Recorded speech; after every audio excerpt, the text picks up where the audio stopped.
진짜 주식 뭐 사야 되지? 진짜 부동산 뭐 사야 돼? 네가 실력도 안 되면 주식 부동산 사도 망해 너는 새끼야. 이게 팩트잖아. 아니야?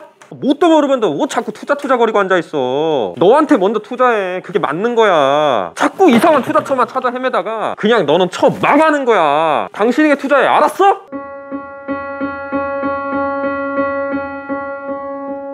여러분들, 제가 이렇게까지 왜 말씀드렸는지 아세요? 아니, 이상한 투자로 사람을 그냥 꼬셔가지고 망하는 사례를 내가 너무 많이 봤어. 제가 진짜 똑바로 말씀드릴게요. 이번 영상에서는 돈에서 자유로워지는 현실적인 방법에 대해서 얘기해 보겠습니다. 프론트맨님, 근데 주식 부동산으로 성공한 사람들도 있지 않아요? 네, 맞습니다. 주식 부동산을 투자해서 경제적 자유를 이루는 거는 당연히 가능합니다. 근데 여러분들, 주식 부동산을 투자해가지고 그것만 해서 부자가 되는 경우가 얼마나 있을까요? 그리고 여러분, 시드는 어디서 나나요? 부동산 빵원으로 살 수 있나요? 뭐 10만 원으로 부동산 사실 거예요? 어렵잖아요. 주식 투자도 마찬가지예요. 여러분, 투자라는 게 뭐죠? 투자는 내가 뭔가를 인풋에서 아웃풋을 뽑아내는 거잖아요. 내가 뭔가 돈을 투자했으면 돈이 기준이 돼요. 어느 정도는. 물론 소액으로 코인을 사가지고 많이 올라가가지고 크게 돈을 버는 경우도 있겠지만 대부분의 투자의 경우는 그렇진 않아요. 그거는 그리고 위험해요. 위험하다는 게 무슨 말이야? 돈을 많이 있을 때는 코인만 하는 거 엄청나게 위험한 거예요. 왜냐하면은 자산의 변동성이 너무 심하잖아요. 그래서 그냥 일반적인 자산가들은 코인을 아예 손을 안 댑니다. 코인으로 돈을 번 사람은 계속해서 코인을 하는 경우도 있지만 그렇지 않은 경우가 많아요. 그래서 여러분들은 조금 더 안정적으로 부자가 되려면은 저는 사업을 하는 거를 추천드립니다. 투자만 올인하는 거는 너무 위험해요. 그리고 시드도 없어요. 그럼 사업하려면 뭘 먼저 시작해야 할까요? 그쵸, 여러분. 내가 사업하라 하는데 아니 그럼 어떻게 하는지 알려줘야 될 거 아니야. 이렇게 생각 드시잖아요. 가장 먼저 해야 되는 거 알려드릴게요. 자, 여러분들이 사업을 하건 투자를 하건 그게 중요한 게 아니라 여러분들이 진짜 생각하셔야 될 거는 여러분들은 앞으로 어떻게 살고 싶은지입니다. 이게 무슨 말이냐면 여러분이 그리는 미래에 지향하는 상? 이런 걸 한번 그려보셔야 돼요. 내가 어느 정도에 살고 싶고 얼마 정도 쓰고 싶고 그 다음에 어떤 라이프 스타일을 구축하고 싶고 이런 것들을 먼저 생각을 해보셔야 돼요. 그거를 생각해보시고 나서 나는 조금 풍족하게 살고 싶은데 나는 20억으로도 부족할 것 같아. 나는 한 60억, 70억은 있어야겠는데? 뭐 이렇게 세우신다거나 아니면은 나는 내가 남들에게도 좋은 일도 하고 싶고 조금 더 영향력을 행사하고 싶어. 나는 한 2, 300억은 있어야 될 거야. 이렇게 세우신다거나 나는 어느 정도 돈 쌓이면은 빨리 은퇴하고 그냥 내가 하고 싶은 취미 활동 하고 싶어. 그렇게 해서 뭐 2, 30억으로 설정하신다던가 이런 식으로 본인이 원하는 어떤 그런 상이 있을 거예요. 그럼 그 상에 맞춰서 여러분이 계획을 짜셔야 됩니다. 여러분, 제가 맨날 얘기하는 거 뭐예요? 적용하라. 여러분 이거 영상 듣고 그냥 끄잖아요? 그럼 끝나는 거예요. 생각은 조금 변할 수도 있겠죠. 근데 여러분은 그걸로 끝입니다. 여러분, 영상 바로 적용할 수 있게 여러분들 원하는 미래상 적어보시고 댓글로 남겨주세요. 그럼 제가 보고 추후에 후속편도 한번 제작을 해볼게요. 여러분들은 영상을 그냥 보고 끝내면 안 돼. 원하는 라이프 스타일을 위한 금액 계산을 어떻게 해야 되는지 이것도 궁금하신 분들도 계실 것 같아요. 이거는 굉장히 케이스가 많아요. 그래서 제가 댓글로 달라고 방금 말씀을 드렸어요. 근데 뭐 그냥 예를 들어볼게요. 저의 사례를 말씀드릴게요. 저 같은 경우는 목표가 처음에 30억 정도였어요. 돈이 없을 때. 왜 30억이었냐면 자, 여러분들 30억 정도를 은행에 넣어놓으면 이자가 3%에 4% 정도면 1년에 9천만 원에서 1억 2천 정도가 나와요. 그럼 한 달에 어쨌든 700에서 800 또는 많게 나오면 1000만 원. 물론 이율이 더 떨어질 수도 있지만 그 정도 금액이 나오는 거예요. 물론 여기서 30억이라는 건 집이랑 어떤 그런 거는 포함은 안 시켰습니다. 그냥 단순 산수로 말씀드리는 거예요. 어쨌든 그렇게 해서 은행에서 나오는 돈으로 최소한 내가 죽지는 않겠다. 내가 이 정도만 만들면 나는 절대로 안 죽는다. 나는 은행 이자로도 먹고 살 수 있다. 이 레벨을 만드는 게 저는 한 30억 정도라고 생각을 했어요. 나는 무조건 그러니까 30억을 찍어야 된다. 30억을 찍어야 된다. 30억을 찍고 이제 그 다음을 생각해보자. 저는 이게 이제 목표였는데 그거는 다 다른 거예요. 내가 4인 가구일 수도 있고요. 아니면은 아까 또 말씀드렸다시피 그거는 케이스별로 너무 달라요. 그냥 심플하게 또 얘기를 해드릴게요. 자, 30억이야 30억. 그럼 여러분들 지금 직장 다니시잖아요. 월급이 뭐 300, 400, 500 뭐 이렇게 되시겠죠. 월급을 뭐 400만 원 받는다고 해볼게요. 자, 여러분들이 1년 동안 받는 돈이 4,800만 원이에요. 거기서 세금 빠지죠. 사대보험료 나가죠. 소비도 하시죠. 그럼 남는 금액이 얼마일까요? 자, 진짜 저금 많이 해가지고 1년에 2,500만 원씩 저금한다고 해볼게요. 한 달에 200만 원 넘게 저금하는 겁니다. 그 돈 쉽지 않아요. 아실 겁니다. 자, 2,500만 원씩 저금하면 여러분 30억을 모으는데 시간이 얼마나 걸릴까요? 자, 계산하고 있죠. 지금 12년 걸리면 3억이에요. 여러분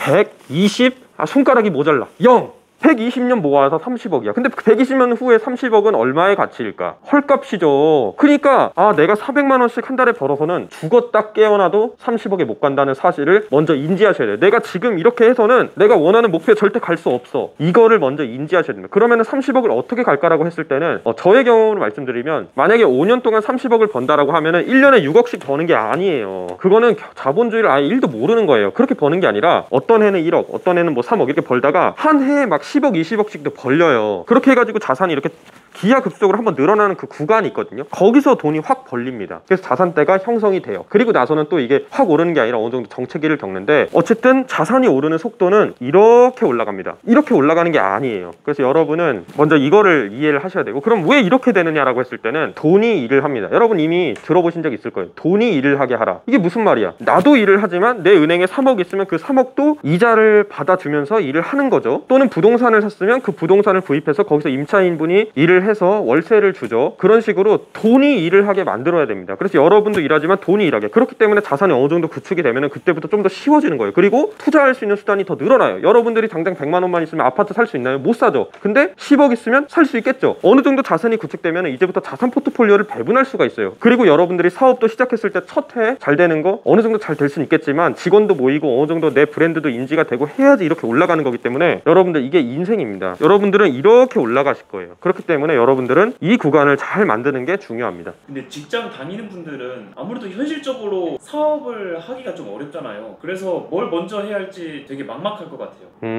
막막하시죠. 아니 대체 자꾸 직장 다니는데 뭐 자꾸 사업거려 이렇게 하셔서 지금 끄시려고 하잖아요. 얘기 끝까지 한번 들어보세요. 저는 바로 나가서 때려치고 사업하라 이런 게 아니에요. 여러분들 사업하려면 뭐가 돼야 됩니까? 먼저 내가 돼야 되는 거예요. 여러분 자꾸 막 이상한 투자처, 이거 코인 사면 올라간다고? 그러니까 망하는 거잖아요. 그러지 마시고 가장 확실한 투자처가 뭐냐면은, 제가 진짜 알려드릴 수 있어요. 바로 내 자신에게 투자하는 거. 나에게 투자를 해야 돼요. 내가 먼저 돼야지 뭐가 되지. 내가 안 되면서 뭘 어떻게 합니까? 자, 지금부터 내 몸값을 올리는 방법 3가지에 대해서 말씀드리도록 하겠습니다. 자, 첫 번째는 뭐냐면, 여러분 제가 수차례 강조한 책 읽기입니다. 독서를 하셔야 돼요. 여러분들 독서가 정말 가성비 최고의 투자예요. 저는 예전에는 독서를 안 했어요. 왜냐면 저는 책을 읽지 않고 이미 돈을 많이 벌어서 경제적 자유가 됐으니까 무슨 책이야, 그냥 내가 알아서 하면 되지 이랬거든요. 근데 책을 읽으면서 생각이 다 깨져요.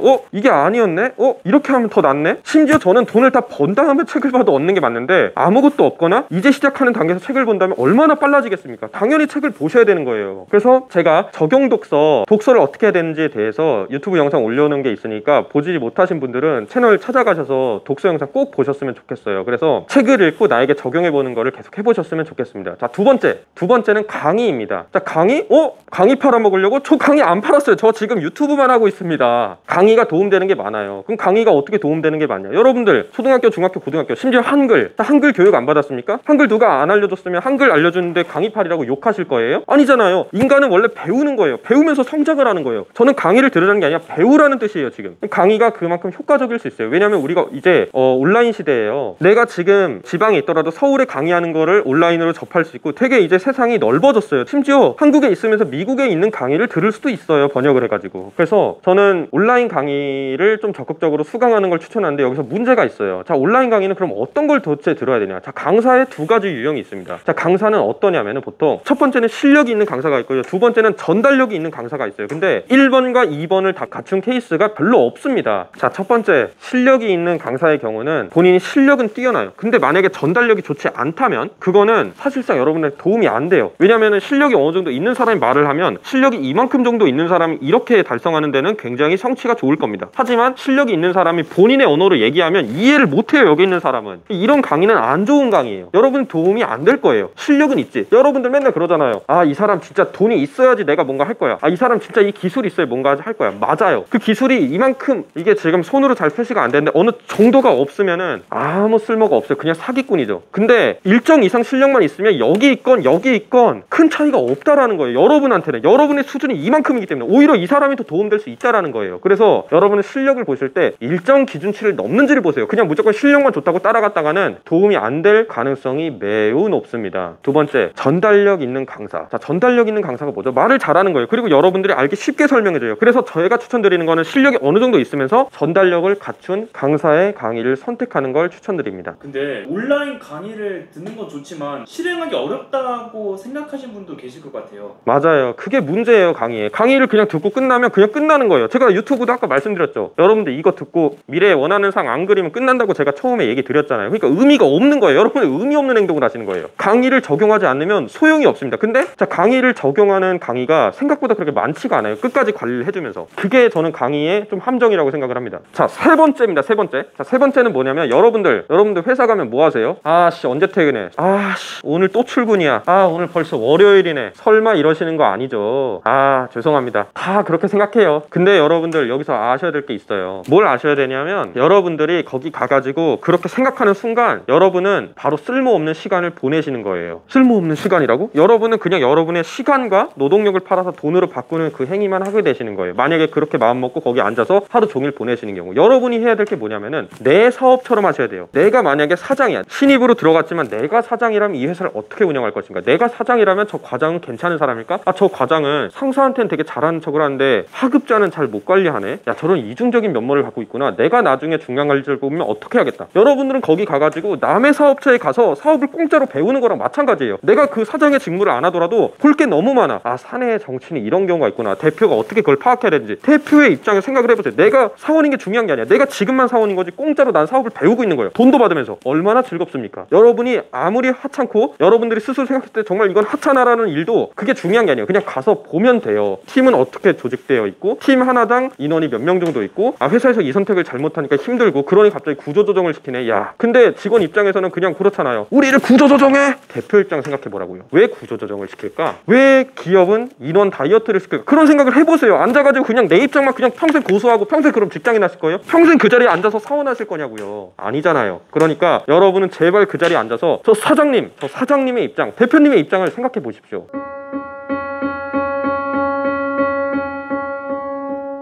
자 끝으로 주식 부동산에 투자를 하시면서 왜 여러분들한테는 투자를 안 하십니까? 꼭 여러분들한테 투자하셨으면 좋겠습니다. 지금까지 돈에서 자유로워지는 유일한 방법에 대해서 얘기 드려봤습니다. 영상이 도움되셨다면 좋아요와 구독 부탁드리겠습니다. 지금까지 자본주의 게임의 프론트맨이었습니다.